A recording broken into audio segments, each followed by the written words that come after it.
Olá pessoal, tudo bem? Bem, hoje eu venho falar com vocês sobre duas situações importantes. Eu vou fazer dois paralelos. Primeiro é apresentar para vocês de forma sucinta a termodinâmica através das suas leis.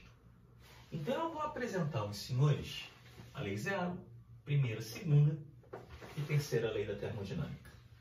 Na verdade, como diz um grande amigo meu, o professor Rodrigo Magalhães da PUC, a termodinâmica ela é que nem as leis da termodinâmica, né? Ela é que nem os três mosqueteiros, que na verdade não são três, são quatro. O mesmo ocorre para as respectivas leis da termodinâmica, né? Bem, e em cima do conceito da quantidade de calor, eu vou apresentar as diferentes formas de calor. Então eu vou fazer aí um paralelo. Na verdade, hoje a aula é muito mais física do que química. Não é nem físico-química, uma vez que isso aqui trata-se de uma parte da física que é propagação, estudo da condução, da convecção e da radiação do calor. Opa, acabei falando as três formas de calor. Perfeito. Mas antes de apresentar essas diferentes formas, eu vou falar com vocês da termodinâmica. A termodinâmica é uma ciência muito complexa, muito difícil. Como dizia o eterno professor Hélio, quem diz que sabe tudo de termodinâmica está mentindo, e é fato. Ora, a termodinâmica estuda exatamente o movimento através de uma diferença de temperatura entre duas regiões. E que regiões são essas? Ora, o meu sistema com a minha vizinhança. E geralmente, ora, para a química, o que é o sistema? São as reações químicas. Na física, qual é o sistema? Uma máquina de Carnot, uma máquina de Otto. Ora, e o que é a vizinhança? É tudo que está fora do sistema. Tudo que está fora da máquina ou tudo que está fora da reação química. Ora, então eu vou ter aqui diferentes maneiras de trocas de energia. Opa! Diante disso, eu vou aqui apresentar aos senhores as quatro leis. As quatro leis da termodinâmica. Bem, na verdade, a primeira lei pela história da ciência, né, começou exatamente no século, essa brincadeira, metade do século XIX, né? A primeira lei a ser aceita pela sociedade científica foi a segunda lei. 30 anos depois, foi aceita a primeira lei. A primeira abordagem, a primeira apresentação da primeira lei da termodinâmica, ela não foi aceita. Porque ficava muito, de uma maneira muito abstrata, a ideia de trocas de energia. Uma vez que a primeira lei, as leis da termodinâmica, elas não são deduzidas. São todas através da observação da natureza. Olha que doideira. Então, a primeira vez que a primeira lei foi apresentada, não foi aceita. Partiram para a segunda. Grandes pesquisadores na época, como William Thomson, vulgo Lord Kelvin, e Sadi Carnot, apresentaram a segunda lei. E ela foi automaticamente aceita. Ora, 30 anos depois, foi aceita a primeira lei. Ora, então vamos lá. A terceira lei é consequência da segunda, a lei zero da termodinâmica é consequência da primeira. Então eu vou começar a apresentar a primeira lei da termodinâmica.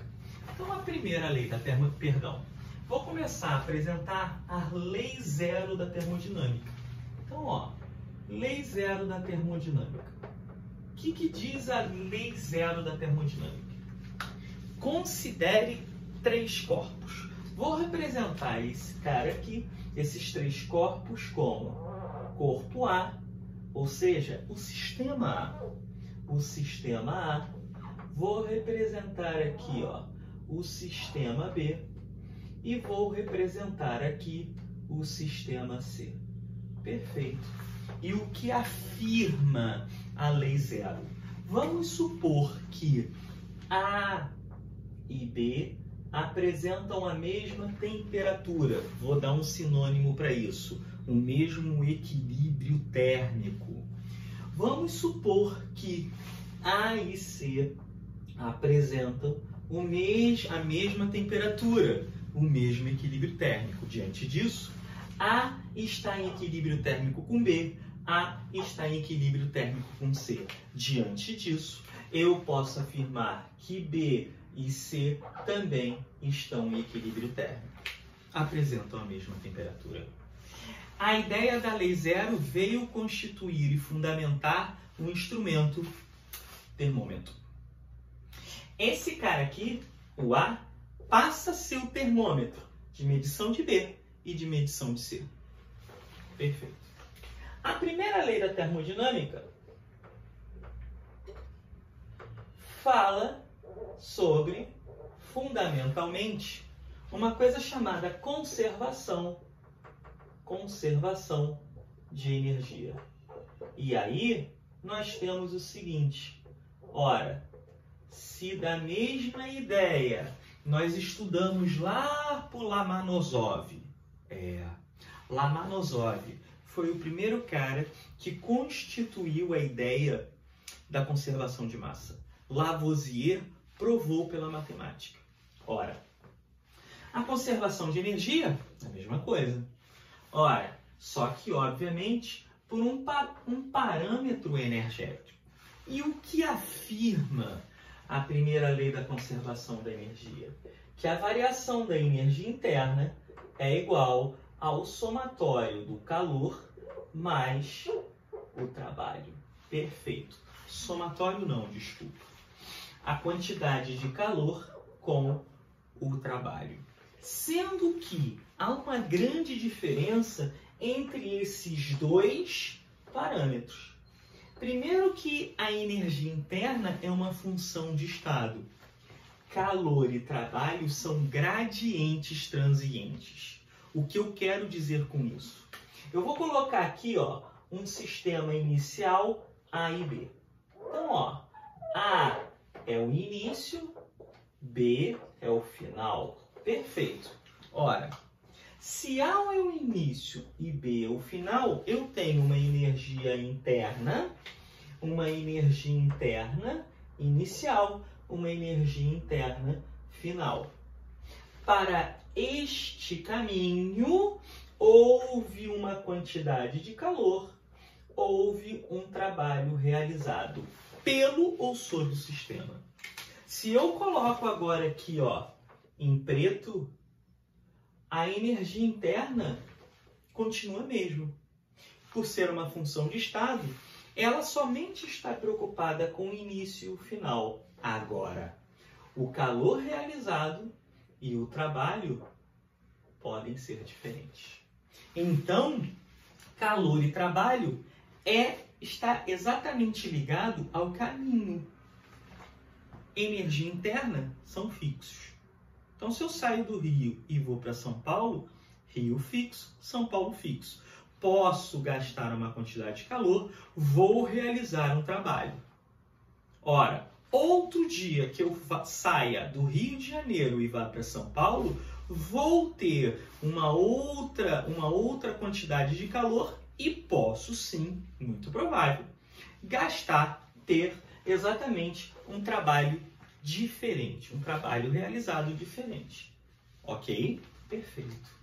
Ora, a segunda lei da termodinâmica trata exatamente de processos reversíveis e irreversíveis. O processo de reversibilidade. O que dá uma ideia da entropia. Opa! D de derivada. Significa dizer, Grilo, que a entropia é também uma função de estado? Sim, é uma função de estado. Ou seja, existe uma passagem do livro de Física, volume 2, do professor Moisés, que a entropia é, como é que ele diz? Na verdade, é a flecha, lembrei, é a flecha do tempo. Olha que interessante. Você tem o início da sua vida e você tem um final. Não tem como você voltar 20 anos atrás. Hoje eu tenho 20 anos de idade. Mentira. Não tem como eu voltar a ter 10 anos de idade. Ou seja, isso aqui caracteriza a entropia, um processo irreversível. Processos irreversíveis são aqueles processos que ocorrem de forma natural. Então eu vou colocar aqui, ó, processo irreversível, trata-se de um processo natural. Perfeitamente. Ora, fechando a terceira lei da termodinâmica. A terceira lei da termodinâmica diz o seguinte, que é meramente impossível chegar ao zero absoluto. É meramente impossível chegar ao zero absoluto. Zero absoluto, zero Kelvin. O que isso aí foi observado através de William Thomson, Lord Kelvin, quando ele pegou lá as observações, quando lá no estudo dos gases você tem o volume pela temperatura, pela lei de Charles e Gay-Lussac, que ele afirmava o seguinte, que o volume, Charles e Gay-Lussac afirmaram o seguinte, são duas pessoas distintas que chegaram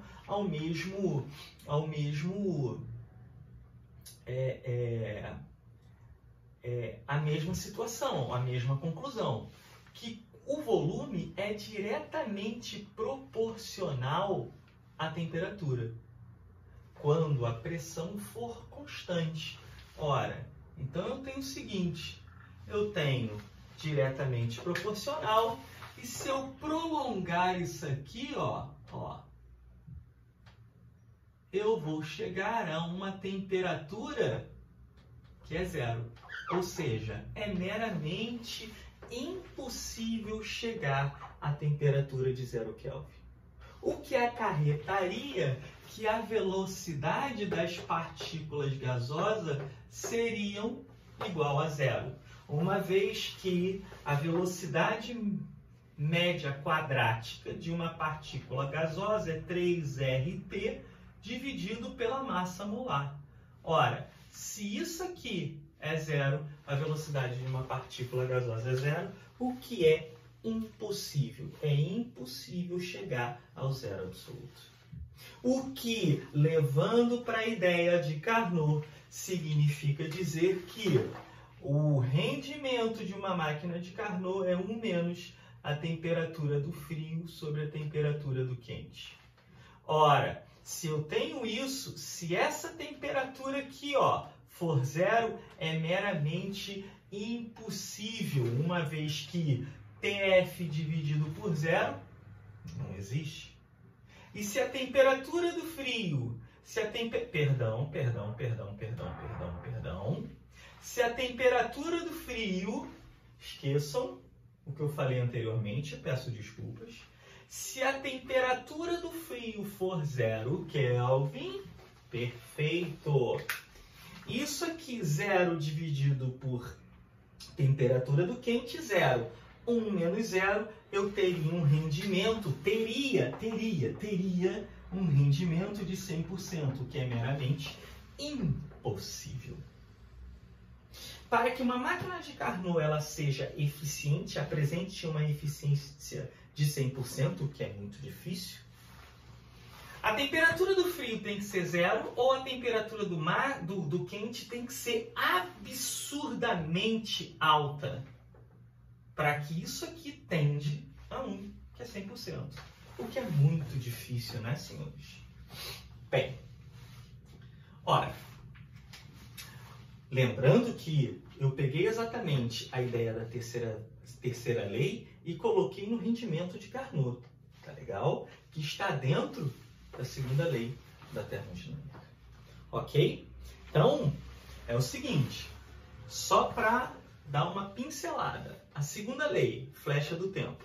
É meramente impossível passar a fonte do frio, uma temperatura fria, para temperatura quente. De um sistema que está a uma baixa temperatura, passar energia na forma de calor para outra que está uma temperatura maior. É meramente impossível. Isso a gente pode ver exatamente com a fundamentação da segunda lei através da questão de Carnot. E a terceira lei está fundamentada no zero absoluto, que é meramente impossível chegar ao zero absoluto. Mas o nosso objetivo aqui da aula, além de mostrar exatamente as leis da termodinâmica, é apresentar para vocês as diferentes formas de calor. Ora, calor, designado porque, né? Na química, há uma forma de apresentar que o calor a pressão constante, na química, chamamos isso de variação da entalpia. Vou botar aqui, ó, DH. Opa! É uma função de estado também, Grilo? Sim. Uma vez que a entalpia está diretamente ligada ao final, e para um processo químico, quem é o final? Os produtos. Quem é o inicial? Os reagentes. Eu vou calcular um balanço térmico entre os meus produtos e reagentes. Perfeito. E aí eu tenho dois tipos para caracterizar a variação da entalpia. Qual é? Se a entalpia for menor do que zero, processo exotérmico. E se a entalpia for maior do que zero, endotérmico. Perfeitamente. Mas eu vou tirar essa parte da quantidade de calor que tem como eu medir em um sistema e vou apresentar para os senhores na física. Então, o primeiro tipo de condução, de formas de calor, trata-se da condução. Um homem chamado Jean-Baptiste Fourier, ele foi em 1812. Ele fez uma viagem convidado por Napoleão Bonaparte. Ele fez uma viagem ao Egito e um grande objetivo de Napoleão foi pegar o Egito, que era uma das colônias da Inglaterra. Ora, diante disso, o que ele fez? Ele percebeu que pelas correntes quente e fria, as correntes de vento, eu tenho aí uma diferença de temperatura. E ele formulou uma equação, que é Q igual a menos K a dt sobre dx. Eu vou apagar aqui embaixo para exatamente termos uma ideia do que ele quis dizer. Bem, Q é a quantidade de calor. Q é a quantidade de calor.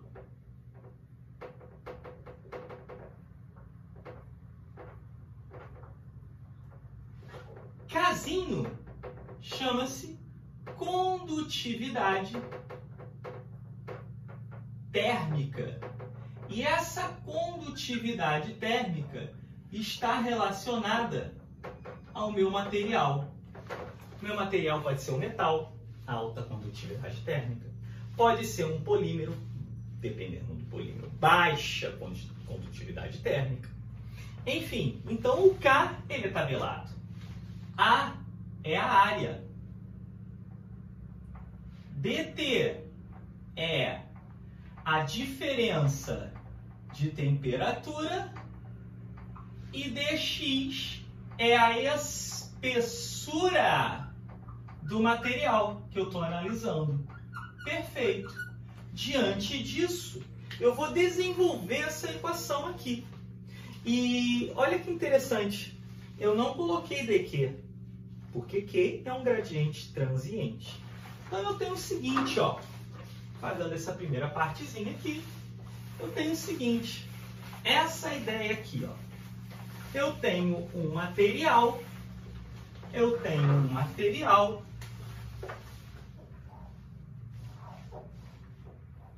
e vou ter um fluxo de calor,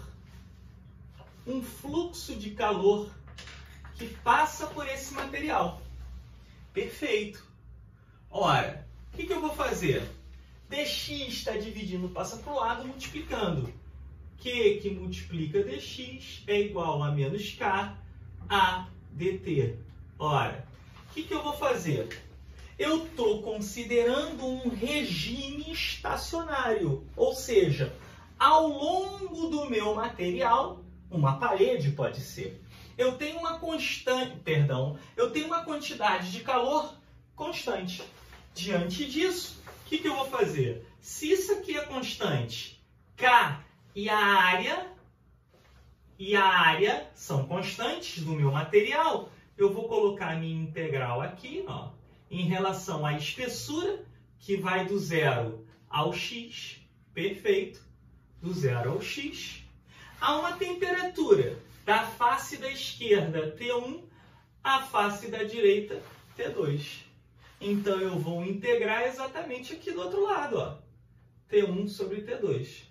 Desenvolvendo isso aqui, obviamente que eu estou considerando isso aqui como uma parede plana, eu posso levar em consideração uma parede cilíndrica e esférica. Num próximo vídeo eu apresento aos senhores. Perfeito. Eu tenho 0 para uma temperatura T1, x que é a espessura máxima T2, que multiplica x menos 0 é igual a menos K a T2 menos T1. Que multiplica, para dar espaço, x menos 0 é igual a menos K a T2 menos T1.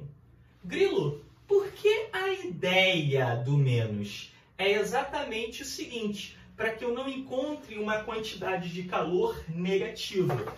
É o seguinte, Q é igual a menos K a T2 menos T1 dividido por x. T2, para essa situação, é menor do que T1.